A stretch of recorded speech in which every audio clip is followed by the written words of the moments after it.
देखिए, ये प्रताड़ना की कार्रवाई है, ये कोई रेड की कार्रवाई नहीं है।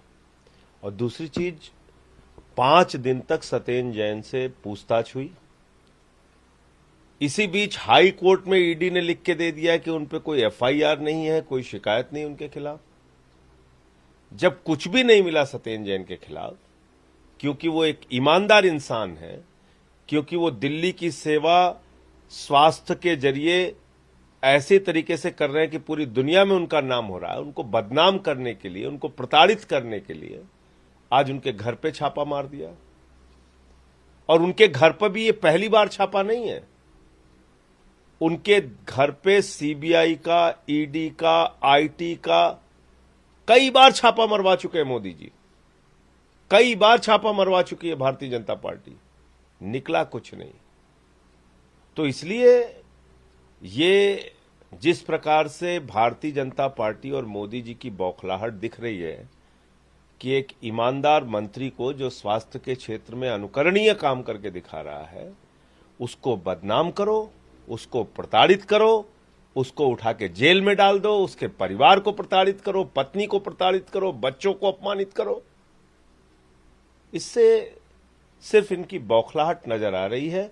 और इन तमाम घटनाओं से, क्योंकि वो एक जैन समुदाय से आते हैं जो एक पूरे भारतवर्ष में ही नहीं, पूरी दुनिया में भारत का नाम रोशन करने के लिए जो समुदाय पूरी मेहनत और ईमानदारी से काम करता है, आज उनका जैन समुदाय इस घटना से आक्रोशित है, दुखी है और वो इससे पीड़ित महसूस कर रहे हैं।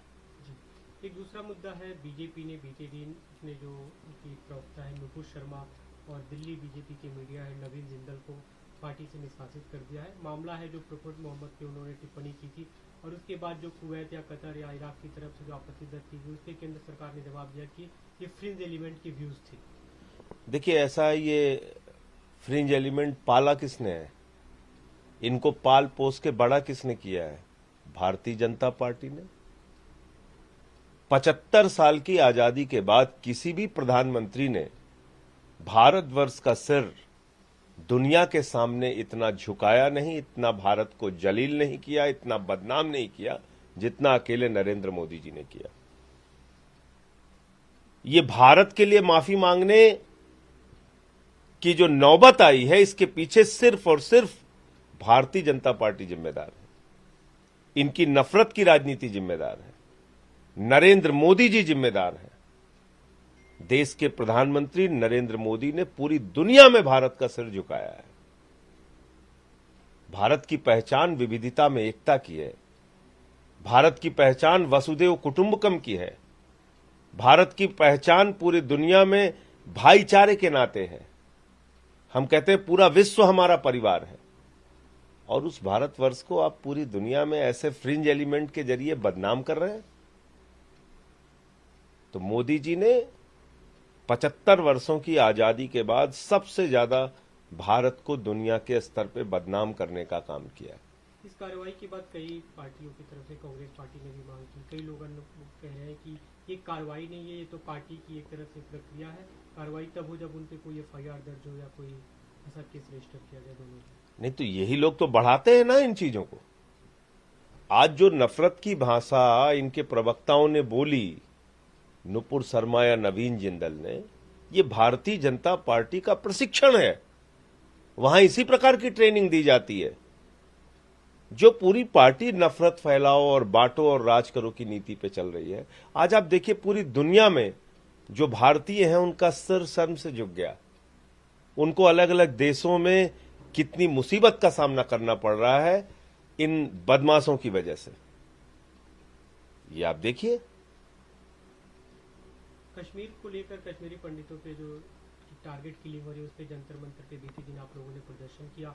अरविंद केजरीवाल ने सीधे तौर पे केंद्र सरकार को कटघरे में खड़ा किया। उस पर केंद्रीय मंत्री अनुराग ठाकुर की प्रतिक्रिया आई। उन्होंने सवाल किया कि दिल्ली में आम आदमी पार्टी सरकार ने कश्मीरी पंडितों के लिए क्या किया, ये बताएं।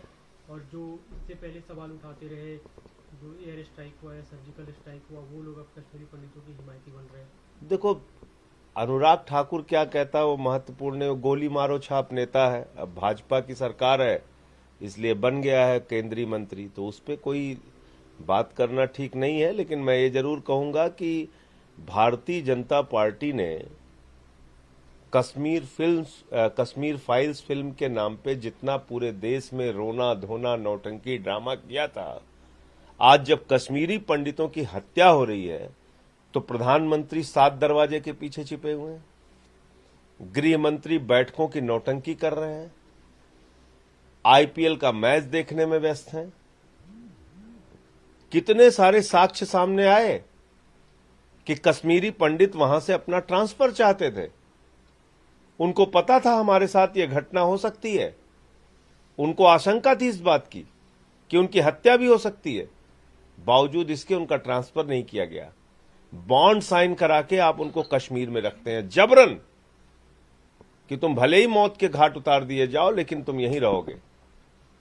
तो इसलिए आज कश्मीरी पंडितों का जो पलायन हो रहा है ये बहुत ही पीड़ादायक दृश्य है, और ऐसा दृश्य हिंदुस्तान ने 2 बार देखा।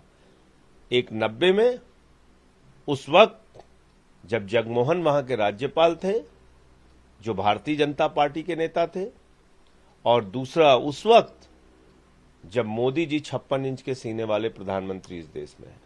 2022 में और 1990 में दोनों वक्त बीजेपी एक समय केंद्र के सत्ता को समर्थन दे रही थी और दूसरी तरफ केंद्र की सत्ता में है।